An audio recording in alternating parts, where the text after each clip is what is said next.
पहा ब्रुनोने उपोषण घेतलेलं आहे, उपोषण केलेलं आहे. ब्रुनोचं चिकन संपलं आहे, पण मी आत्ता घेऊन आले आणि ते शिजले पण. आता त्याला देते जेवायला. आणि हे पहा दूध भाकरी, दूध संपून टाकलं, ह्यातलं चाटून पुसून खाल्लं. आणि हे बघा ह्याला खाऊन देत नाही. ह्याने ह्याचं खाल्लं आणि हार पण राखण बसला. जसं ब्रुनो बाहेर जाईन ना मी पटकन खाईन, पण काय ब्रुनो बाहेर जात नाही. जरा पण ह्याला हरू देत नाही. टायगर थोडा हल्ला की ब्रुनो लगेच जागा होतो. काय करायचं मला सांगा. आता भाजी शिजली बरं का ह्याची. आणलं मी जाऊन चिकन आणलं आणि ते शिजलं, पण मला लय फरक कसं तरी वाटतं बाई ते आणायला, गाडीमध्ये पण ठेवायला.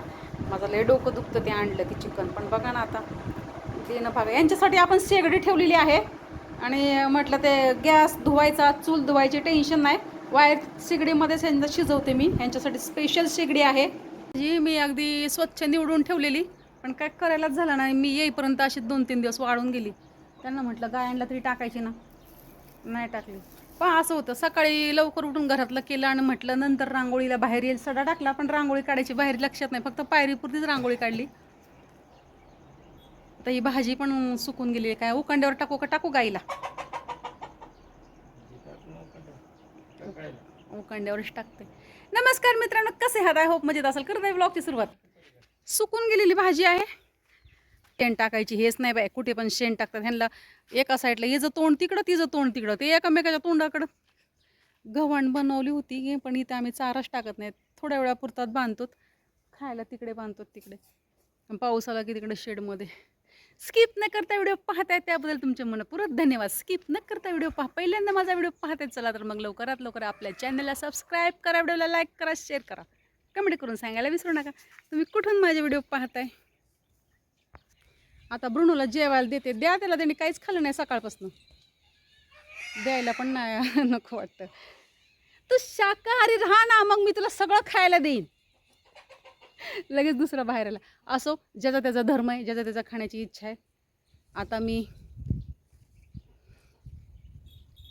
आला बाहेर. मी आता विचार केलेला आहे मित्रांनो, आपल्याला व्हॉट्सअप पूर्णपणे बंद करायचं. व्हॉट्सअपने लय डोक्याला टेन्शन येतं. आपल्याला काय हा ना, एक शब्द कोणाचं काय आयुष्यामध्ये ऐकून घेतलं नाही, नको घेणारही नाही पुढे. आणि ते बघा डोक्याला ताप. सहज जरी आपण कोणाला काय विचारलं की त्याच्यावर त्यांनी ऑप्शन घ्यायचं आणि काहीतरी असंच झालं. तर आता मी पूर्णपणे व्हॉट्सअप माझा बंद राहणार आहे. ह्याची नोंद घ्यावी प्लीज, कृपया याची नोंद घ्यावी. आपल्याला फक्त काय असेल तर कॉल करायचा. कॉलवर व्हॉट्सअप बंद. चला तर मित्रांनो, आता काय आहे बरीच कामं.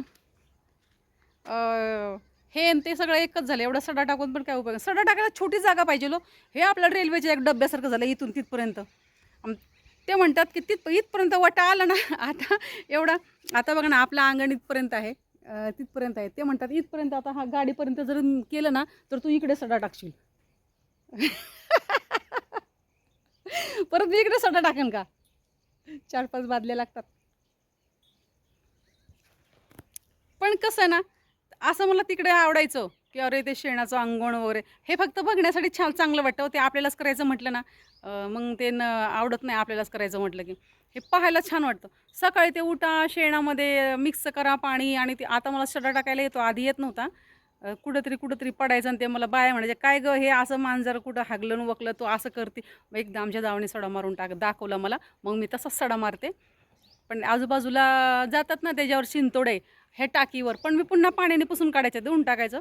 आणि एवढं वेळ नाही एवढं सगळं झाडणी सारवायचं म्हटलं तर. बरं ते पण बघू. पण सडा आपल्याला रोज मारता येतो, झाडणीने सारवता येत नाही. त्याला कधीतरी असं ते लोक सारवतात 4-8 दिवसातनं. मग ते कुठं ते उकणल्यावर झाडून काढलं की उगाच वाटतं. मग सडा मारला ना की रोज व्यवस्थित वाटतं, असं रोजच्या रोज डेली. सडा मारायची पण एक कला आहे. चला तर मित्रांनो, मी मीराताई तुमची रजा घेते. इथंच थांबते. पुन्हा रुजू होणारे नव्याने उद्याच्या व्हिडिओमध्ये. तोपर्यंत धन्यवाद. काळजी घ्या स्वतःची आणि इतरांची. बाय मित्रांनो.